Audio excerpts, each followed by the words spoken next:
Have you ever experienced a moment that changed everything in an instant? A split second that unraveled your entire world?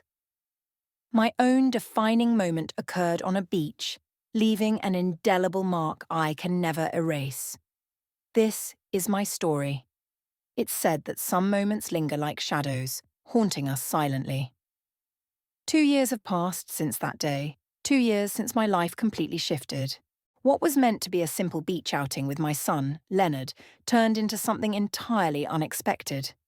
My husband Phoenix had work commitments, as usual, and I had grown used to handling things on my own.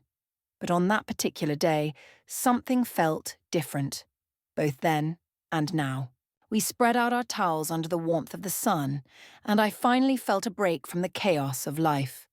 I turned to Leonard and asked him to rub some oil on my back. It seemed harmless enough. After all, he was my son. At first, it was just a casual touch, but then I felt his hands move lower. I didn't stop him. Why didn't I stop him? You think you know yourself and your family, but there's always a moment that can shatter everything. For me, that moment occurred on the beach, and I've never been the same since. Phoenix and I had been married for over 15 years. To outsiders, we seemed like the ideal couple. Comfortable home, wonderful children, and a stable life. But behind our walls, cracks had been forming for years. Phoenix's job consumed him. Late nights, weekends, holidays. I told myself he was doing it for us, but eventually that story didn't hold up. What good is a home if no one is there to share it? I began to feel invisible. When Phoenix came home, he barely acknowledged me. He stopped asking about my day, my needs, my desires. Our conversations revolved around trivial things: bills, groceries, the kids. Though he loved Leonard and his younger sister, Isa, he was physically there, yet emotionally absent. Many times I found myself sitting at the dinner table wondering if he even noticed I was there. That morning, as Phoenix rushed out the door, he muttered a brief apology. "Sorry, Freya, I can't make it today. Something urgent at work." I didn't argue. It had become routine. I pushed down my disappointment and told myself I'd be fine with just Leonard. He was 16 then, tall and lanky, with his father's brown eyes but a gentler nature.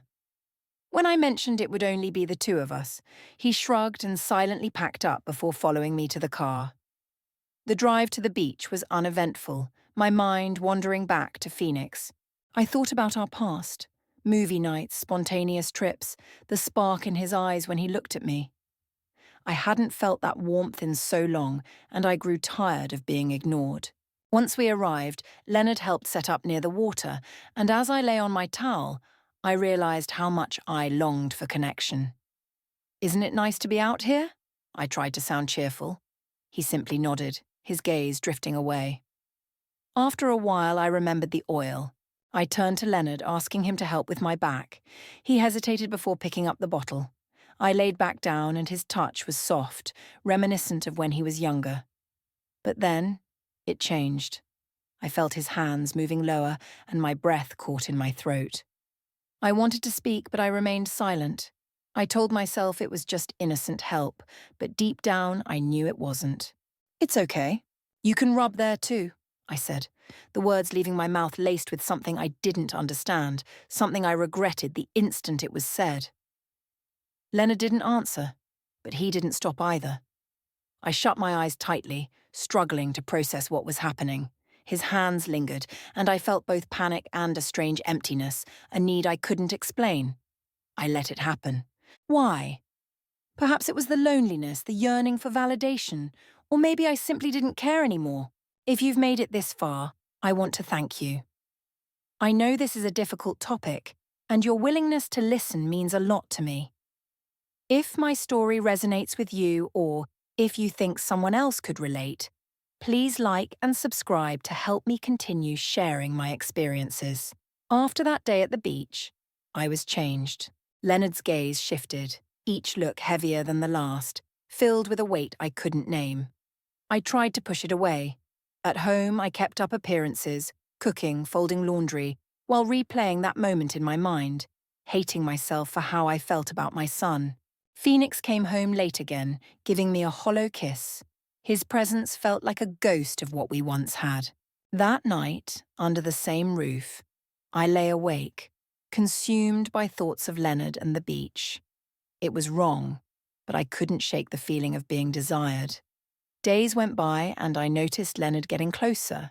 His quiet moments of lingering stares became more frequent.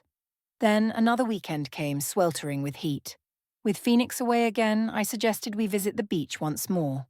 Part of me hoped the fresh air would clear the tension between us. The drive was quiet, and when we arrived at the beach, we set up without incident. I didn't ask him for oil this time. We just tried to maintain normalcy. But I could feel him watching me, and my anxiety grew. Later, we decided to rinse off under the beach showers. I stepped in after him, a sudden surge of courage taking over. I tossed aside my outer clothing, urging him to rinse thoroughly. When he hesitated, I felt compelled to push further. "You should take off your shorts too," I said, not fully understanding why. Maybe I was testing the waters, daring him to come closer. And he did. Once again, we found ourselves entangled, the water washing over us, unable to cleanse the emotions swirling beneath the surface. I leaned back into him, asking for help with my back, guiding his hands past an unspoken boundary. What followed was a whirlwind of need, a high-stakes connection amidst the wrongness. When it ended, we stood in silence, the water flowing around us, but the truth hung heavy between us.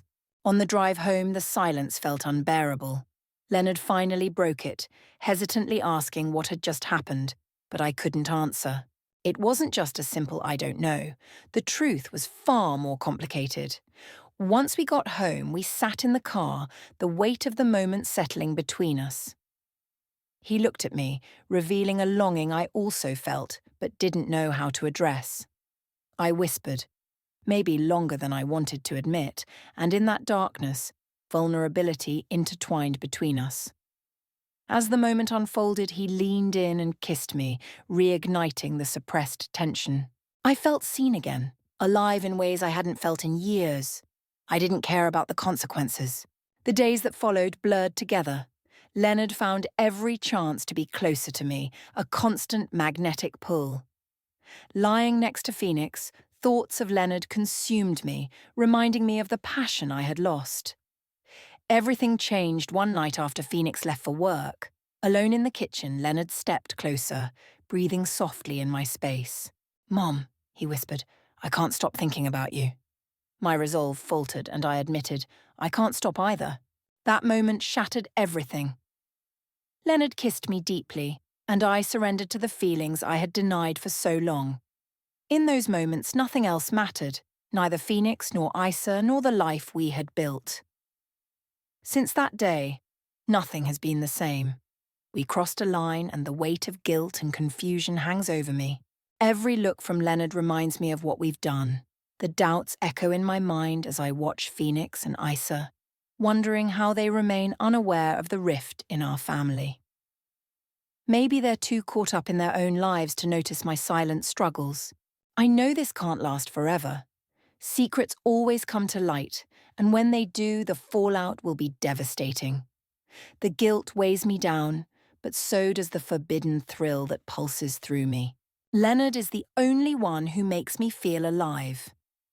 I share my story today in hopes of finding understanding or perhaps advice. If you've gone through something similar or have any insights, please reach out. As I end this, I want to ask you, have you ever crossed a line you never thought you would? What would you do in my situation?